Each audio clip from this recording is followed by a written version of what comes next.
We were given a question by Robbie that said, how are we to be around others that don't believe in heaven and hell? Yet they may even mock you right in your face. Well, my response to that is a couple of things. One is that I start to think about different ways that people in history have responded to people who believe differently than they do. In general, I sort of see three different categories of responses. One is very passive, one is very aggressive, and the other is more assertive and I think more appropriate. So we'll get to that one in a minute. Let's think of some examples of religious groups that might be mocked, that might be made fun of for their religious beliefs about heaven and hell. And how do they respond? Well, I'm thinking about Quakers and the Amish, Pennsylvania Dutch folks. Both of them have a vow of nonviolence. So if anybody was to come right up to their face and make fun of their religion, maybe even spit in their face, and just make them a laughing stock, how would the Amish, how would a Quaker respond to that? They would be humble, and they would try to find a way to negotiate with that person or just be quiet. They would not respond with revenge. So that's a choice that you have, Robbie. You could think, I want to be like the Amish. I want to be like the Quakers who choose to take a more subdued, submission kind of a position.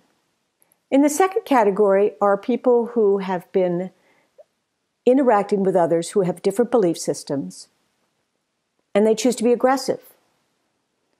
And the aggression may be out of zeal, it may be defensive, but it also could get a little violent. Let's take some examples from history.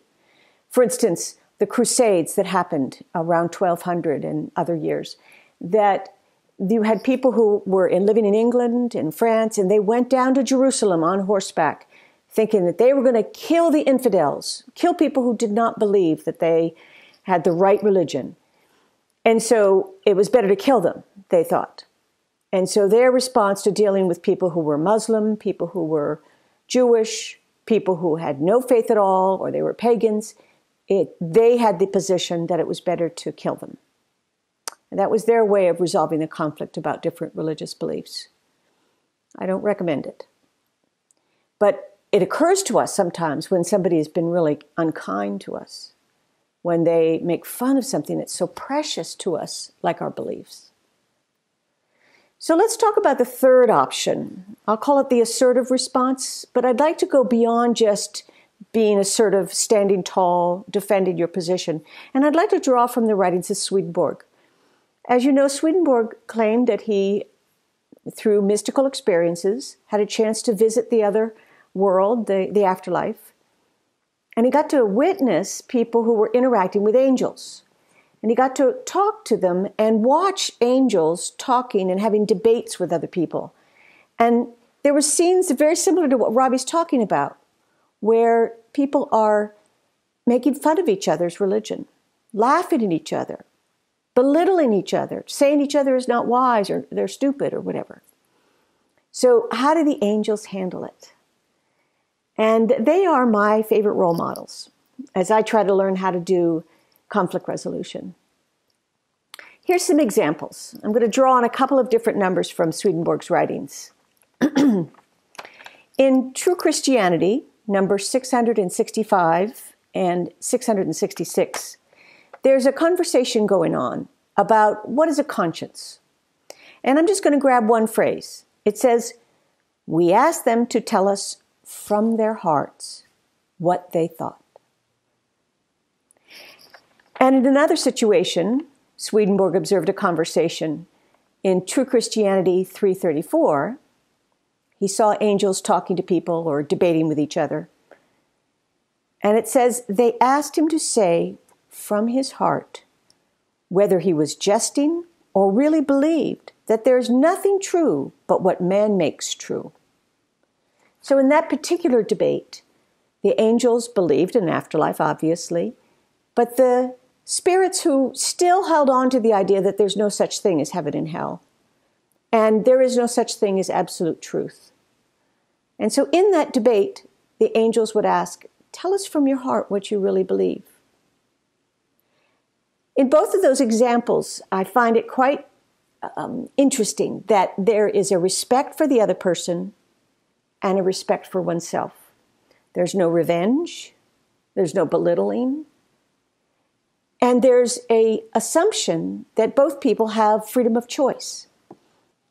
One of my favorite quotes is from True Christianity, and this has to do with how do we bend people toward goodness?